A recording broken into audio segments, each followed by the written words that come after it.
I think WWE is going through one of its best ever periods right now. I'm actually excited to watch Raw and Smackdown every week, and WrestleMania this year was just fantastic.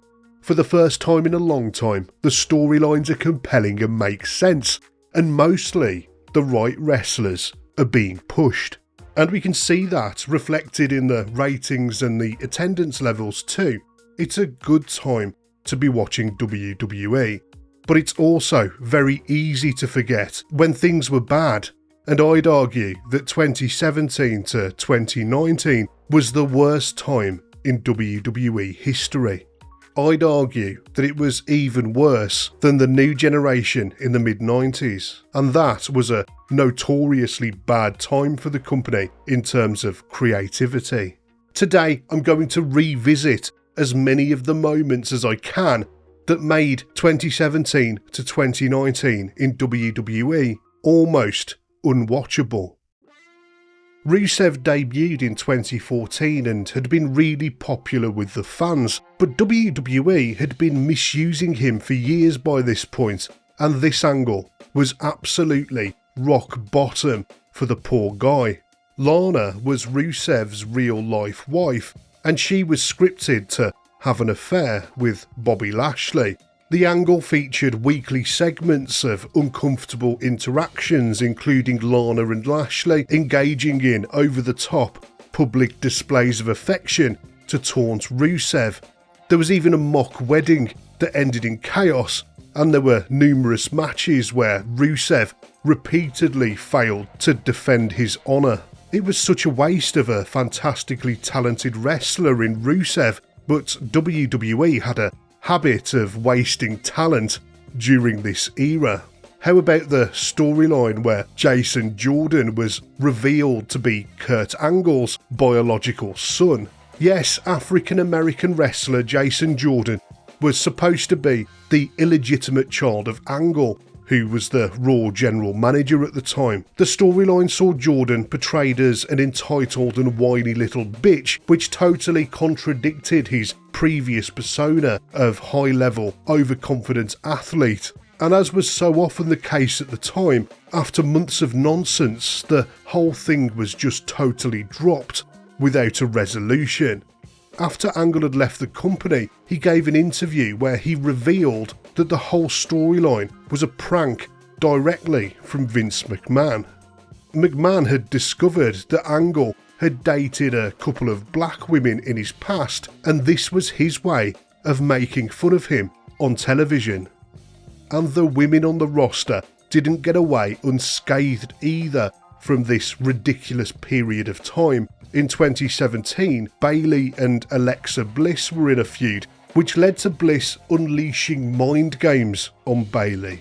She set up a surprise on Raw to cause Bayley the ultimate level of embarrassment. Bayley, This Is Your Life ended up being one of the most hated segments in WWE history. Bliss played host and proceeded to mock Bayley verbally before introducing various people supposedly from her past, each of which were trying to embarrass her. The crowd turned on this badly acted segment in record time. It wasn't funny, it was badly acted, and Bliss was clearly out of her depth. Nobody benefited from this mess of an angle, and in fact Bayley came out of it looking 100 times worse. Even the main event was booked terribly during this time. Take the Roman Reigns versus The Undertaker feud from 2017 for example. WWE had been trying to push Reigns as the company's main babyface since 2014, but the fans were having none of it. They had been rejecting him for years by this point. Nobody wanted Roman Reigns as the lead babyface of WWE, and they certainly weren't thrilled at the idea of him being in the main event of WrestleMania 33, especially since he'd already main evented the two previous WrestleManias in terrible matches. The whole feud revolved around whose yard WWE was. Was it the big dog's yard, or was it the Undertaker's yard, because he used to call it his yard 20 years ago? trust me, it was a limp and uninspiring build-up to that year's WrestleMania main event, but nobody could have predicted how bad the match itself was going to turn out. By this time, The Undertaker was well and truly past it, and on this night, he performed worse than ever, leading this to be one long 23-minute botch fest. It was one of the worst WrestleMania main events in history. It was embarrassing towards The Undertaker, and the apathy towards Roman Reigns reached its peak. But when WWE unexpectedly pushed Kofi Kingston in 2019, that felt spectacular. It all began at the Elimination Chamber, where Kofi was a replacement for Mustafa Ali, who was injured. Fans got really behind Kofi, and he ended up facing Daniel Bryan for the WWE title at WrestleMania 35. It was a special moment when Kofi beat Bryan to become the new WWE champion. Even during this terrible time, a new main event superstar had been born. Or so we all thought. Sure, Kofi was given a good few months with the belt, and he had some decent title defences too, but it was never going to last. On an episode of Smackdown in October 2019, Brock Lesnar destroyed him in less than 10 seconds. And so it was back down the card for Kofi, and he'd never main event ever again. WWE made a habit of these stop-start pushes, and they were happening all the time during this period. These men would go up to the main event and then go back down to the mid-card. And Lesnar squashing Kofi wasn't an isolated incident. There were loads of times where the legends were booked to beat the younger, more deserving superstars. The Undertaker beat Bray Wyatt at WrestleMania 31. Totally the wrong decision. Bray Wyatt should have won that match. Goldberg squashed Kevin Owens for his title, and Lesnar squashed Samoa Joe. And the favouritism towards Brock Lesnar was sickening to watch too.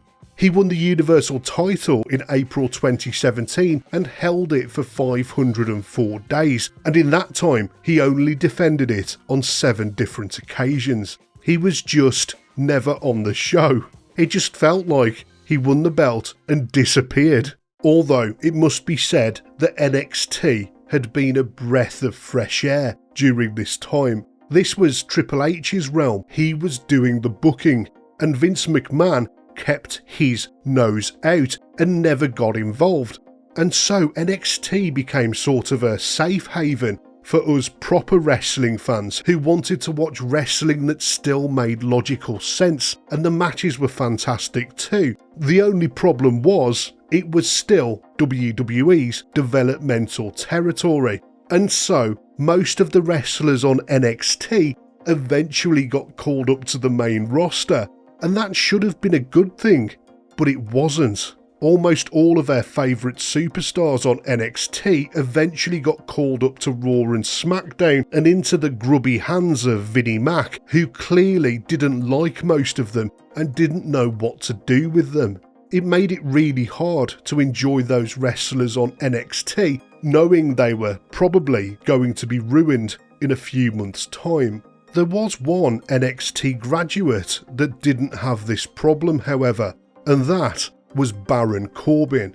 Corbin was called up from NXT in 2016 and he got an immediate push. He won the Andre the Giant Battle Royal right off the bat. Then in 2017 he won the Money in the Bank contract, and in 2019 he became King of the Ring. But he was at his most insufferable in 2018 when he became Raw's very own policeman, Constable Corbin. It is insane to me that Corbin got the push that he did. They had dozens of better, more charismatic wrestlers on the roster who deserved this spot. He was just total crap. He even got placed in a feud with Roman Reigns, which led to this not so classic moment on an episode of Smackdown. Smackdown and Raw were almost unwatchable during this period. They introduced things like the wildcard rule and the 24/7 championship, which didn't help things at all. but it was mostly the bad booking. We got the same match repeated week after week, and wrestlers would trade wins and losses with each other, so their victories just stopped meaning anything.